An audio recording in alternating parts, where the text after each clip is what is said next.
দর্শক, একটি খবর পড়ে খুবই অবাক লাগলো। সেটা হচ্ছে, গভীর রাতে বাড়িতে ঢুকে সাইফ আলী খানকে একের পর এক ছুরিকাঘাত। নিরাপদে কারিনা কারিনা কাপুর এবং সাইফ আলী খান খুবই পরিচিত বম্বের চলচ্চিত্র অঙ্গনে, সারা বিশ্বই তাদেরকে চেনে। আমার প্রশ্ন হলো যে, এত বড় তারকা, তাদের বাড়ির নিরাপত্তা, ওই অঞ্চলের নিরাপত্তা, মানে তারা তো খুবই অভিজাত এলাকায় থাকে বম্বে। তো সেই বাড়ির নিরাপত্তা কি ছিল, ওই এলাকার নিরাপত্তা কি ছিল, কিভাবে গভীর রাতে বাড়িতে ঢুকে পড়লো দুর্বৃত্তরা? মানে এটা বললাম এই কারণে যে আমাদের দেশের প্রেক্ষাপটে আমরা তো প্রায় নিরাপত্তাহীনতায় ভুগি। এই সমস্ত ঘটনাগুলো ঘটে আমাদের দেশে। তবে বাংলাদেশে এত বড়, মানে অন্তত মোটামুটি যারা একটু ধনী, অভিজাত বা বড় তারকা, তাদের বাড়ির মধ্যে এরকম ঘটনা সাম্প্রতিককালে ঘটেনি, হয়তো আগে ঘটেছে বা রাস্তাঘাটে ঘটেছে, কিন্তু বাড়ির মধ্যে ঢুকে এরকম ঘটনা, এটা খুবই আমাকে বিস্মিত করেছে। যে ভাবতাম যে তাদের দেশের নিরাপত্তা ব্যবস্থা বোধহয় বেশ শক্ত, কিন্তু দেখা যাচ্ছে যে না, তেমনটা না।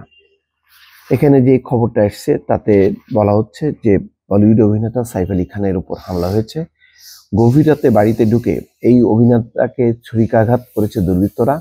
আহত অবস্থায় হাসপাতালে ভর্তি সাইফ। পিটিআইয়ের বরাতে বিভিন্ন ভারতীয় গণমাধ্যম খবরটি নিশ্চিত করেছে।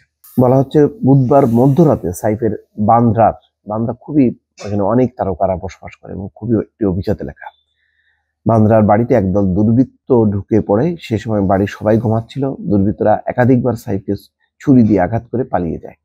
রক্তাক্ত অবস্থায় অভিনেতাকে মুম্বাইয়ের লীলাবতী হাসপাতালে ভর্তি করা হয়। সেখানেই চিকিৎসা চলছে।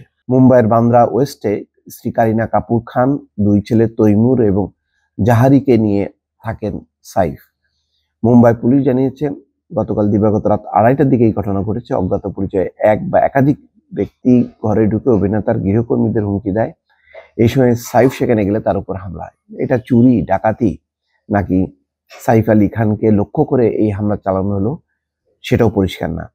ভারতীয় গণমাধ্যম হিন্দুস্তান টাইমস লীলাবতী হাসপাতালের প্রধান নির্বাহী নীরজ উত্তমনি বলছেন, দিবাগত রাত 3:30 নাগাদ লীলাবতীতে নিয়ে আসা হয় সাইফকে। তার শরীরে 6টি আঘাত হয়েছে, তার মধ্যে 2টি বেশ গভীর। একটি আঘাত তার মেরুদণ্ডের কাছাকাছি, বিপজ্জনক। আমরা তার অস্ত্রোপচার করছি। তার অস্ত্রোপচার করছেন neurosurgeon Nitin ডাঙ্গে, cosmetic surgeon Leena Jain এবং আবেদনবিদ নিশা গান্ধী। অস্ত্রোপচারের পরে বিস্তারিত বলা যাবে। প্রাথমিকভাবে কারিনা কাপুর পরিবারের অন্য সদস্যরা নিরাপদে রয়েছেন। জানা গেছে নিছক ছুরি বা অন্য কোনো কারণে হামলা হয়েছে, এটা পুলিশ এখনো নিশ্চিত না। এই ঘটনায় একটি বিশেষ দল গঠন করা হয়েছে। সাইফ আলী খানের পরিবার আজ বৃহস্পতিবার সকাল 9টা পর্যন্ত এই নিয়ে কোনো বিবৃতি দেয়নি। পরে বোঝা যাবে নিশ্চয়ই কি ঘটনা ঘটেছে। কিন্তু দেখেন অবস্থা, যে বোম্বের এত বড় তারকারাও নিরাপদ না। পরিস্থিতি কোন দিকে গেছে, অন্তত ভারতের প্রেক্ষাপট চিন্তা করলে বোঝা যায়। দর্শক, ভালো থাকবেন। আল্লাহ হাফেজ।